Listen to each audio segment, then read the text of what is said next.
এই যে four and ট্যাবলের নতুন একটি ভিডিও নিয়ে আপনাদের সামনে আবার চলে আসলাম। আজকে ভিডিওটি ডিফারেন্ট হবে। আজকে আমরা যাব হলো কলকাতাতে। আপনাদের আজকে যে ভিডিওটা আমরা হবে আর কি, সেটা খুলনা থেকে কীভাবে খুব সহজে আপনারা কলকাতা যেতে পারবেন তাই নিয়ে একটা ভিডিও হচ্ছে আমাদের। প্রথমে আপনারা ফার্স্ট টাইম আপনি এখান থেকে খুলনা রেল স্টেশনে চলে আসবেন। ওখান থেকে 40 টাকা বেনাপোল এক্সপ্রেসে একটা টিকিট কাটবেন।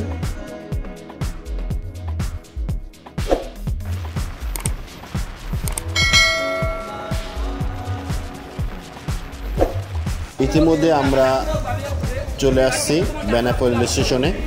এখান থেকে আমরা টোটো ভাড়া করব।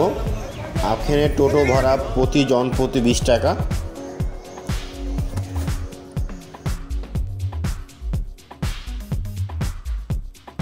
ইতিমধ্যে আমরা বেনাপোল বন্দরে চলে আসছি। আজকে বেনাপোল বন্দর অনেক ফাঁকা। যাক, আজকে কারণ আমাদের ভোগান্তি ছাড়া আজকে আমরা খুব সহজেই আমরা কলকাতা চলে যাব। বন্দরের ঠিক ঢুকতে ডান হাতে দেখবেন সোনালী ব্যাংকের কিছু বুথ আছে। ওখান থেকে আপনার ভ্রমণ ট্যাক্স কেটে নিতে পারবেন। ওখানে ভ্রমণ ট্যাক্স ও পোর্ট ট্যাক্স সহ আপনার পড়বে 1000। আমরা এখানে এসে লাইনে দাঁড়িয়ে আছি। আমরা দিক অপেক্ষা আছি আমরা কখন ইমিগ্রেশন অফিসে ঢুকবো।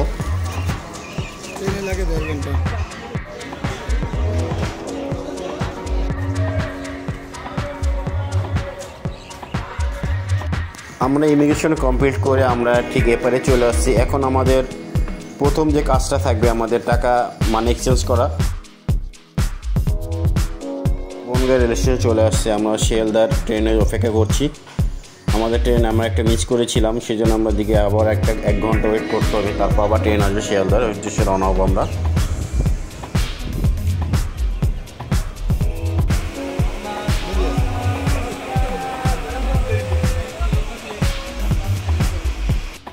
দীর্ঘ 2 ঘন্টার পরে অবশেষে আমরা শিয়ালদা স্টেশনের প্রায় কাছাকাছি চলে আসছি।